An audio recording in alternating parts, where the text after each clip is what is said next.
I slept and I dreamt in technicolor. The past was the past, the future was unknown, and I kept reliving that moment. I kicked off the safety and fired on Mickey Tilford, his brains exploding in cinematic fashion, devastating Matthew. I tried to get back to the moment before I walked into Matthew's home that night, but I couldn't. In a dream state, I thought about my life and choices I had made. As much as I didn't want to admit it, I knew Matthew was right, that men like Tilford would not go quietly into that good night. I couldn't get so lucky. I had courted trouble, and now it had landed right on Matthew's front door. God knew no one gave a shit about the women of Hollywood. They cared what the world perceived, and as long as the dark underbelly stayed hidden, everything would be beautiful. Since it had been Hollywood that had dragged my father out into the light when I was a child, there seemed a bit of an irony to it that it was me who had put Tilford down like a dog. I opened my eyes and was alone in the room. Sitting up with the start, I scanned the room for my gun. It was exactly where Matthew had set it. I crawled out of bed and made my way to it. My dress was neatly folded with my shoes on top of it. Next to them, my gun and a note out by the pool. I looked to the right of the gun. There was a tasteful one-piece swimsuit next to it. Matthew's instructions were clear. I, however, was not sure I wanted to follow them. Matthew had been a godsend, and at the same time, he was a terrible distraction, serving to turn my world upside down. It was then I heard voices below. I tread lightly to the window and did my best to peer out the window unnoticed. Matty was downstairs. He was holding court with the police officer. Shit, I muttered as I looked across the room. There was a sarong on top of the swimsuit.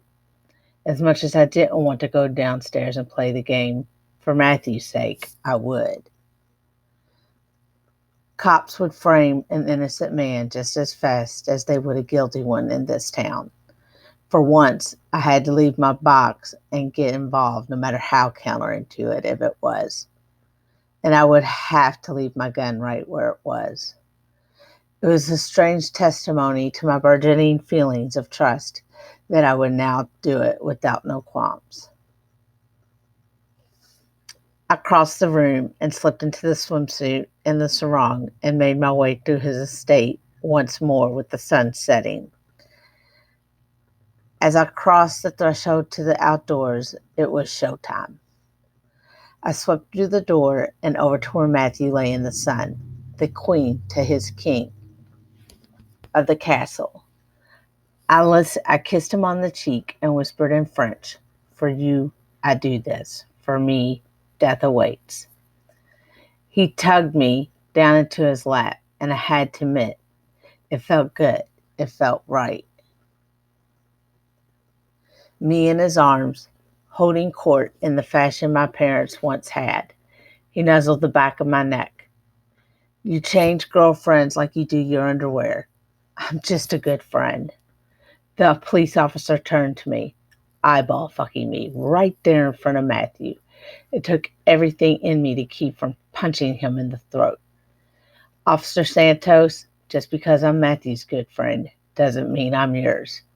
"She's a spitfire, isn't she?" "Ricky, I'd listen to her if I were you. The spitfire is the love of my life." "I thought you were just good friends." "Matthew on my back. I saved her once, and now she's saving me," he said. "Isn't that precious? Who is she?" "Ricky, she's sitting right here. Why don't you ask her for yourself?" "Who are you, miss?" "My name's Arial Hunter." "Matty, can I refill your drink?" "No, my darling. I'm going to get myself some champagne." "Now that's a drink," officer said, ogling my ass. I didn't stand for treatment like that. I didn't stand for creatures of Santos' ilk to survive the game I was playing. That was the only way I could survive the game. I wanted to be far, far away from here, but I knew Matthew was right. Santos was suspicious. He just didn't know what he was looking for. I did. Ramsey was doing the unsavory, cutting the evidence into pieces and cremating it, then feeding Tilford to the fishes. I doubted a lightweight like Santos could deal with the truth. So Matthew's idea of distracting him with a beautiful girl was not my first choice, but it would have to suffice. I poured champagne and stood at a distance.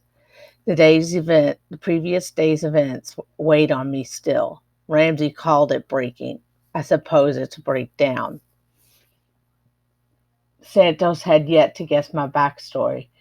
Since he seemed like a Keystone Cop, I was assuming he wouldn't, but I didn't need to have that come true. Having one setting made life uncomplicated. Meeting up with Matthew had definitely complicated things. Some good, some questionables. Other things were, like Officer Santos said, were bad. With Santos, however, he was weak, meaning he was corrupt. In my lifetime, I'd seen corruption in the so-called bastions of the pillars of society. I didn't believe in the institution of law. I'd seen the court manipulated by so-called good men like the senator and Tilford, when in reality they were just like Santos. I wasn't a good woman. God knew that.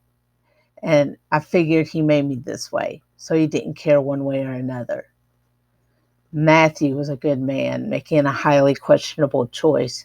If I had been a better woman, I would have spurned him and would never let it go on after that first kiss. But the truth is, I'm selfish. I want what I want when I want it. I lived in the shadows for so long, I'm not sure I should keep traveling down this path that started with the realization that Matthew was alive and my memories that I did have were real.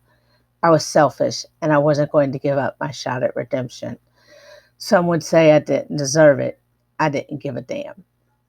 Matthew, if I have any more questions, I'll let you know. A man like Tilford going silent is going to garner a lot of attention.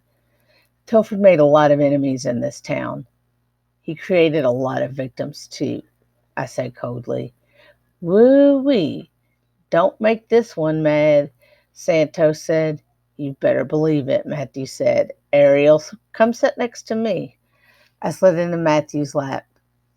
You make a cute couple. If I hear anything, I'll be sure to be in touch. You better be. Ricky turned and left. Matthew leaned into me. You like to play with fire. I sipped my champagne. I just wanted that asshole to know not to fuck with us, and that there were a million suspects out there other than me. Matthew stared at me. Where's this going? What? Us? I have no problem integrating you into my life, but I don't know if I can handle the thought of you breaking down by continuing on a killer's path. My father believed you could only do what I'm doing for so long. Then eventually your humanity will be stripped away and only coldness and death will remain. What would it take for you to walk away from that life for good? For every last one of the men who came into my home that night, except for you, to pay an eye for an eye, blood for blood. Have you tracked them down? There is one family, the Carpaccios, who ordered the hit. It is them that I want to feel what I felt that night. And what was that? Like I was waiting for death. My dark avenging angel, finish your mission. Hollywood can wait. I cradled his cheek and whispered, let's take a swim. I removed my sarong and dived in, and soon he was swimming with me, and the light chased away the dark for the moment. I realized if I killed the Carpaccios, there would be no Hollywood ending for me and Maddie. Until then, I would pretend I could and love Matthew the way I had always dreamed I would.